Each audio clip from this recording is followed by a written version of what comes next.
semuanya, saya Najanisa Putri. Di video kali ini, saya mau menjelaskan proyek mesin learning dengan judul Analisis Dampak Kecelakaan Lalu Lintas di Jawa Barat berdasarkan jumlah penyandang disabilitas yang ada di Jawa Barat.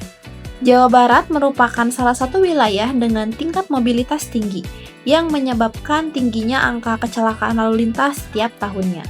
Dampak dari kecelakaan ini tidak hanya berupa kerugian material, tetapi juga berdampak sosial yang serius, seperti meningkatnya jumlah penyandang disabilitas. Sayangnya, data yang tersedia saat ini belum dimanfaatkan secara optimal untuk analisis lebih lanjut. Oleh karena itu, dibutuhkan sebuah solusi berbasis data yang mampu membantu mengidentifikasi tingkat dampak kecelakaan secara lebih efektif. Permasalahan utama di kasus ini adalah sulitnya mengidentifikasi wilayah dengan dampak kecelakaan tertinggi secara objektif. Selain itu, pengambilan keputusan yang belum berbasis data menyebabkan respon terhadap permasalahan ini menjadi kurang optimal dan cenderung lambat. Untuk menjawab permasalahan tersebut, dikembangkan sebuah sistem berbasis mesin learning menggunakan metode klasifikasi.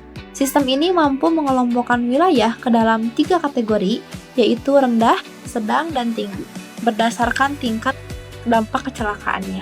Dengan memanfaatkan data historis dalam jumlah besar, sistem ini diharapkan dapat memberikan hasil yang lebih akurat dan membantu pengambilan keputusan. Dataset yang digunakan dalam penelitian ini berasal dari Open Data Jabar dengan jumlah data lebih dari 26.000 data.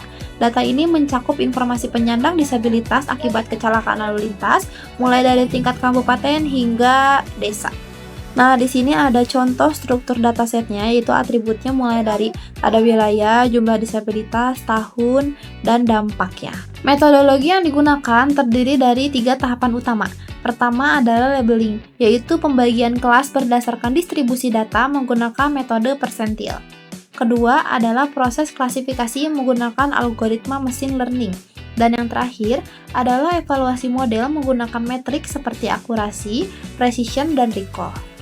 Alur sistem dimulai dari pengambilan data dari Open Data Jabar, kemudian dilakukan pre-processing seperti pembersihan dan labeling data. Selanjutnya data digunakan untuk melatih model mesin learning, dan hasil akhirnya adalah output berupa klasifikasi tingkat dampak kecelakaan pada setiap wilayah.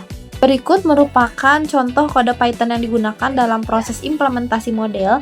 Kode ini digunakan untuk melatih model menggunakan data latih, serta melakukan prediksi terhadap data uji secara otomatis. Proses ini menjadi inti dari sistem dalam menghasilkan klasifikasi tingkat dampak kecelakaan. Kemudian ini adalah tampilan mockup dashboard yang akan digunakan untuk menampilkan hasil analisis. Dashboard ini dirancang untuk menampilkan informasi seperti distribusi dampak kecelakaan, hasil klasifikasi wilayah, serta insight yang dapat membantu dalam pengambilan keputusan. Dengan adanya sistem ini, diharapkan dapat membantu pemerintah dalam mengidentifikasi wilayah dengan tingkat dampak kecelakaan yang tinggi secara lebih akurat. Selain itu, sistem ini juga dapat mendukung pengambilan keputusan yang lebih tepat serta menjadi dasar dalam meningkatkan keselamatan lalu lintas di Jawa Barat. Mungkin sekian presentasi dari saya. Bye-bye, terima kasih.